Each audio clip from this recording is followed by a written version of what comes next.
Hello, everyone. Welcome back to Dog Q&A. This is number 26.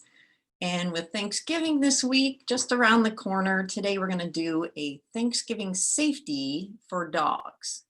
So I'm going to go ahead and share my screen. I made a PowerPoint today.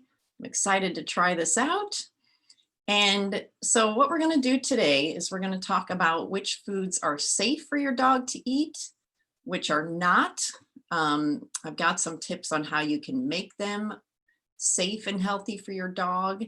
I tried to include all the main Thanksgiving foods that I could think of, and also based on questions I've gotten about foods over the years.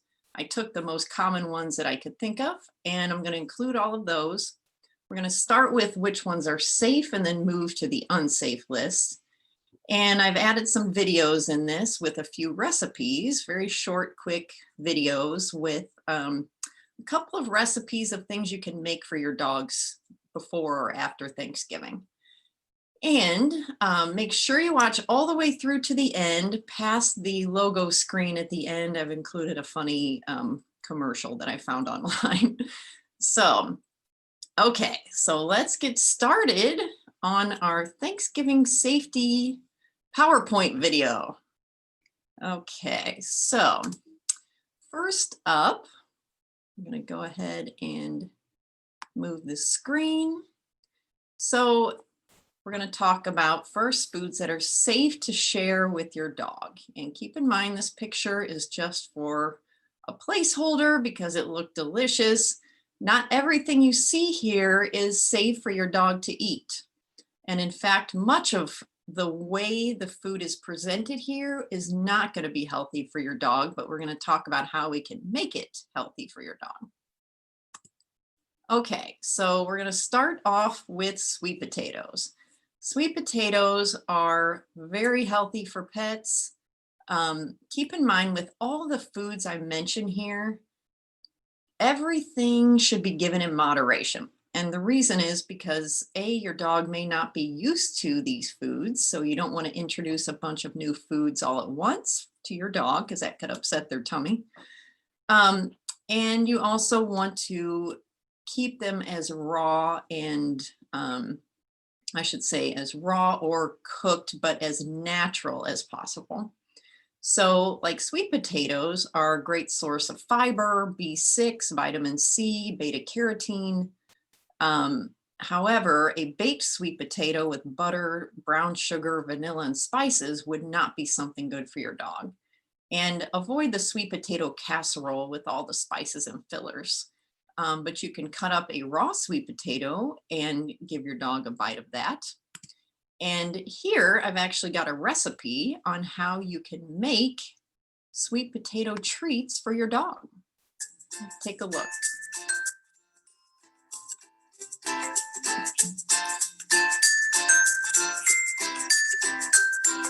So olive oil is actually good for your dog. But again, you don't want to use a lot of it, and you don't want to feed all of these treats to your dog on Thanksgiving. Maybe one or two. Cinnamon and ginger, I'm going to talk about that after this video.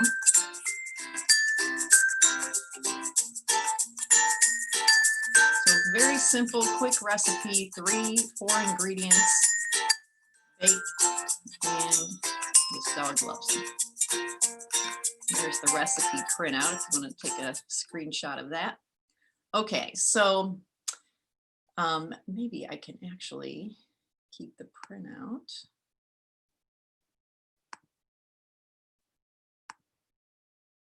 Let's see if, well, I'm going to see if I can keep the screenshot up with the recipe on. Oh, missed it.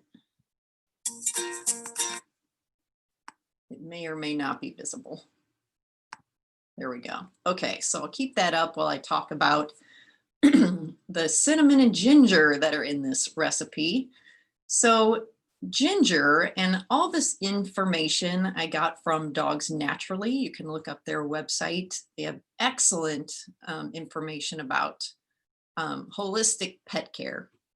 So ginger is safe for dogs. It doesn't have the exact nutritional benefits that it would give us, but it does have similar things, like it can help with nausea, with gas, with arthritis symptoms. And actually, in the early stages of bloat, it can help your dog. It's an anti-inflammatory. It can help prevent cancers because cancer is an inflammation, or cancer causes inflammation that has a role in its development. So it can help ease the side effects of that. And also, if your dog is going through cancer treatment, it can help with those side effects as well. And then I did read that it can also help manage heartworm disease in your dog. So if you have questions about any of this, find a good holistic vet that can help answer these questions for you and give you some good information. Cinnamon comes in two varieties. So there's the Ceylon and the Cassia. And Ceylon is the better version of cinnamon, but it's much harder to find. The cassia is the one you mostly find in the grocery store or wherever you buy your regular cinnamon. So Ceylon cinnamon is lighter in color, it's sweet in taste, and it's more expensive. Cassia is darker, has a stronger flavor. The variety is easier to grow, so it's cheaper to buy, more readily available. But cassia cinnamon that we usually have on hand has coumarin, which is okay to feed to dogs in small amounts, but you don't want to give too much or for an extended period of time. If you can get the Ceylon cinnamon, that's the better version of it. It's much healthier for your dog. If you have just the regular cinnamon on hand, that's the cassia, then just give limited amounts. So that's my caveat with the cinnamon, but ginger and cinnamon are okay to give to your dog. Okay, so next up, we've got, oh, not that video. We've got potatoes. Okay, so with potatoes, this is the one thing you don't want to give your dog raw, or the one thing in my list you don't want to give your dog raw, because it has solanine. And tomatoes and white potatoes are in the nightshade family of vegetables. Both have solanine, a compound that is toxic to some dogs. Remember that usually these toxic things in foods, you have to feed at large amounts to get the toxic effect. But if you have a small dog, it may not take much to get a toxic effect. So keep that in mind. One way to reduce the level of solanine in a potato is to cook it. So boiled and baked potatoes are actually better for your dog than the raw potato. But you don't want to give them your baked potato with the butter and the sour cream and the salt and pepper and all of that. Just give them maybe a little bit of the baked potato, or go back to the sweet potatoes, which are actually much healthier for your dog anyway. Okay, so next up, we've got green beans. Green beans are great for dogs. They're an excellent source of fiber, manganese, vitamin C's, and K. You don't want to give them, again, with the butter and the spices, but they are a good additive to a dog's diet or their raw diet. And I had a friend whose dog was overweight, and the vet recommended adding green beans as sort of a filler in the diet so she could cut back the kibble and the dog would still feel full. So green beans are a great addition to your dog's diet. Again, everything in moderation. And then here we have a little recipe. I'm going to get this to play on a little green bean treat for your dog for Thanksgiving.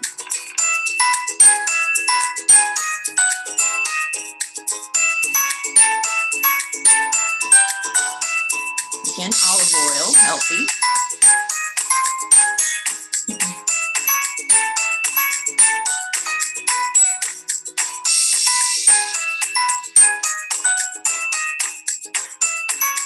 And note the lack of salt and pepper and spices.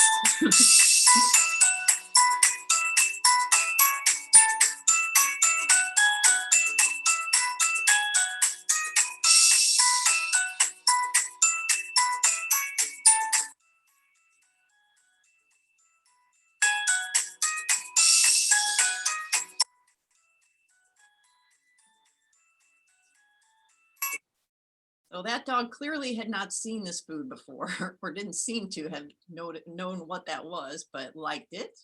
And it was just green beans and olive oil baked. Okay, we'll move on from that video. Then we have peas. So plain peas, great for your dog. However, we usually don't have plain peas on the Thanksgiving table. We've got creamed peas. You want to avoid giving your dog the cream peas because the excuse me, the extra fat can upset your dog's tummy. So if you give peas, give them before they're doctored up and cooked, and just maybe a raw pea.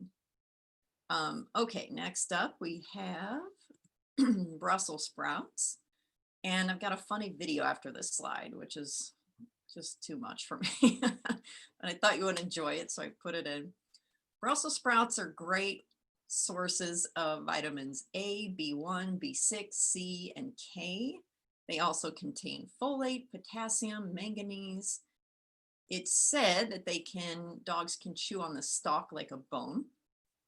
But you always want to feed Brussels sprouts like any new food or any cruciferous vegetable like this. You want to feed in moderation because it does affect the digestive system. In small amounts, it can affect it in a good way, but too much can cause intestinal upset, diarrhea, gas, and in feeding them in extremely high amounts can affect the thyroid. Now, the good part about cruciferous vegetables they do help balance the blood sugar, but feeding too much can possibly negatively affect the thyroid. One way to combat this thyroid effect is to steam them. So then they're cooked, they still have their nutritional value, but then have less effect on the thyroid. Also, you could just feed them one or two.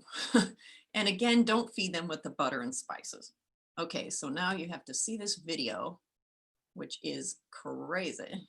These dogs, I guess just out in someone's garden, having a field day with a stalk of Brussels sprouts. And by the way, this is making me want to grow some Brussels sprouts, not for my dogs, but for me. I love them. But again, these are 3 small dogs. I would not recommend just letting the dogs chow down on an entire stalk of Brussels sprouts. But look how much these dogs love this. They probably like the chewing effect. They like that it's just an edible stalk of food in their yard. If you have a garden, please keep your dogs out of it and just regulate how much they're eating. But I'm just showing this to show you that dogs actually can eat Brussels sprouts, and I'm sure they would have taken this video down had anything negatively happened to their dog. So that was just a funny video that I found. But again, limited amounts are better. Next up, we have pumpkin. Pumpkin is a healthy snack for dogs, and anyone who has worked in daycare knows, or boarding, that you keep canned pumpkin on hand. And I'm talking about plain pureed pumpkin because it does help with any digestive issues. It can help with constipation and with diarrhea, but we would only feed very small amounts, 1 teaspoon for a large dog. So pumpkin is great also for skin and coat. You can feed pieces of the fruit in addition to the plain canned pumpkin. Avoid the spicy pumpkin pie mix or pie filling, and then do limited amounts. So with pumpkin, anything that affects the digestive health, you want to do limited amounts because that can throw off the system balance easily if you give too much. But it is, what we would give was a teaspoon for a large dog in their meal, and they loved it. So keep that in mind. And then I've got another video here, short, on how to make some frozen pumpkin treats for your dog.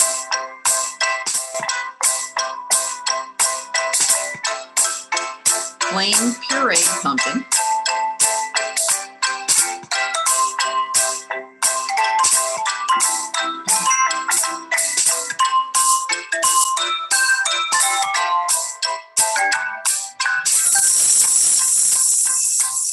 this was obviously for Halloween, but you can make them into any shape you want. Cute. Notice how small that serving was. So that giant dog got just a tiny piece of pumpkin puree or pureed pumpkin treats. Okay, and the frozen treats will last a little longer, so that's kind of nice. All right, next up we have cranberries. Cranberries are extremely beneficial to your dog's health. They are rich in vitamin C, vitamin E, vitamin K1. They're high in fiber, high in manganese, good, filled with antioxidants. But avoid, so you can give your dog a cranberry. Don't give them a bowl of cranberries to eat, maybe one or two. And then make sure you don't give the cranberry sauce that is filled with sugar. That's not good for us or them, although we can indulge once in a while, but we don't want to force our dogs to eat something that's unhealthy for them. And then just do, remember all things in moderation in limited amounts.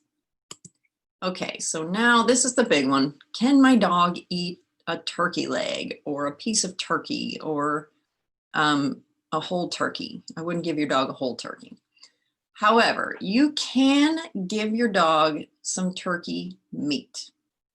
It is safe for your dog, but you want to avoid the skin. And the reason is because that's what absorbs all the butter and the spices and everything your dog doesn't need that can upset their tummies. So you just want to give the meat itself. And the big question I get is, what about the bones? So there are literally two opposing schools of thought about the bones in poultry. People who feed a raw diet will give their dogs often a raw chicken leg or something like that. But there are people who say never give your dog bones because it can be a choking hazard.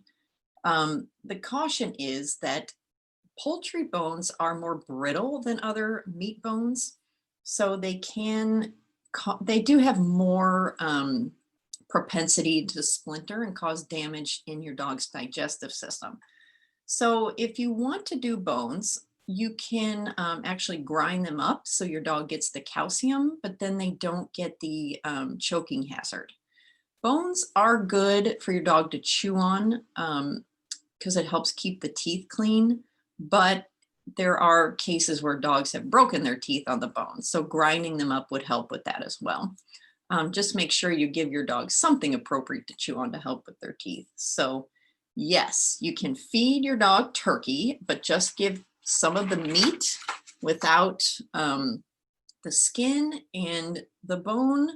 If you give your dog part of the bone, make sure it is uncooked and not cooked. A cooked bone from an animal will splinter and can cause damage in your dog. So we definitely don't want that. So that's it for the foods that we can feed. I want to give you one more recipe here.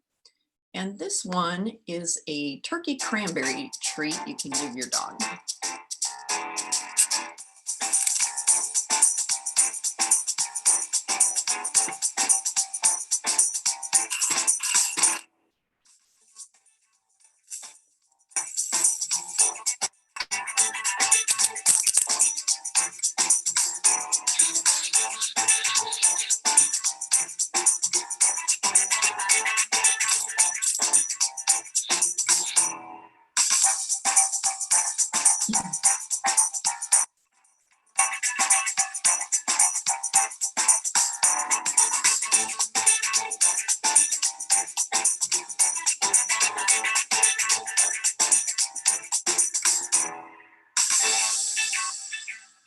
So that's how you know that something is safe for your dog to eat, is that you can eat it too. So that's the gauge I like to use when I buy treats for my dog or make treats for my dog. So simple, quick recipe that you can give.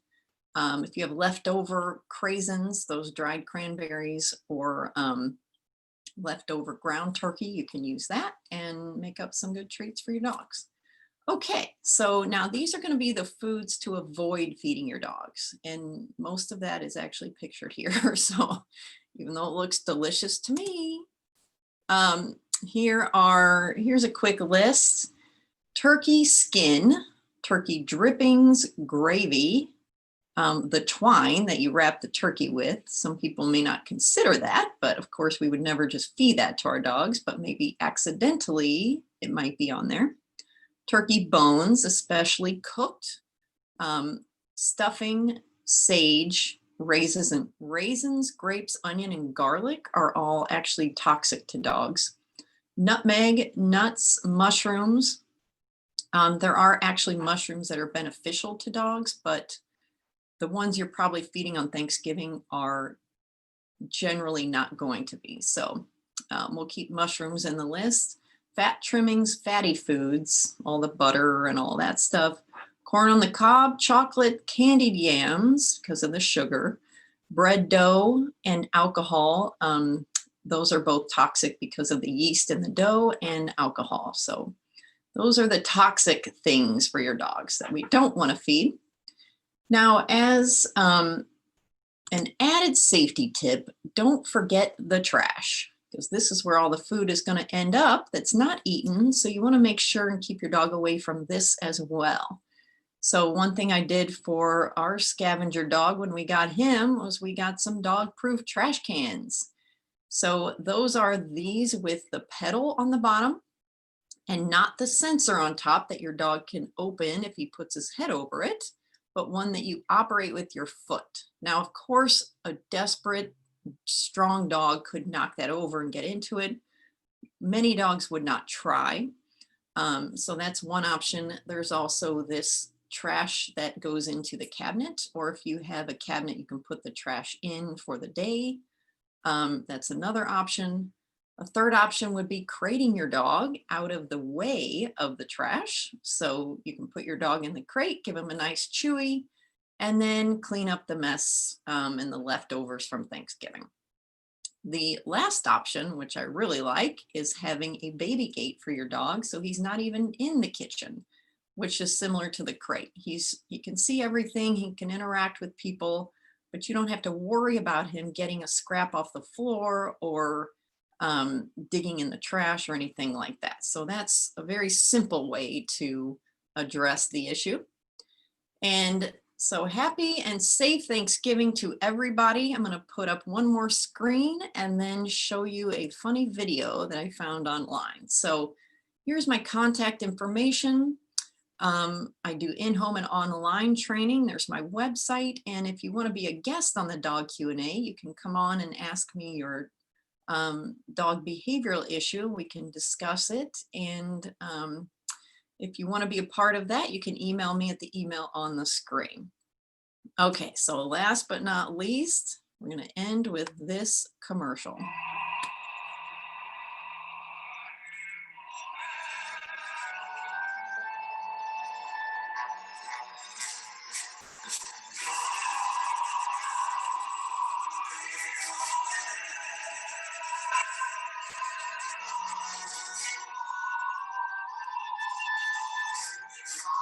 With 4 times the resolution, nothing is more captivating. Ultra HD from Vizio. Okay, so please don't forget your dogs are there when you're watching the game. And by all means, I hope your Thanksgiving doesn't end up like that. So hope you enjoyed this, everyone, and have a great, happy, safe Thanksgiving with your pets and your family and friends. And I will see you next week for our next dog Q&A. All right, bye-bye.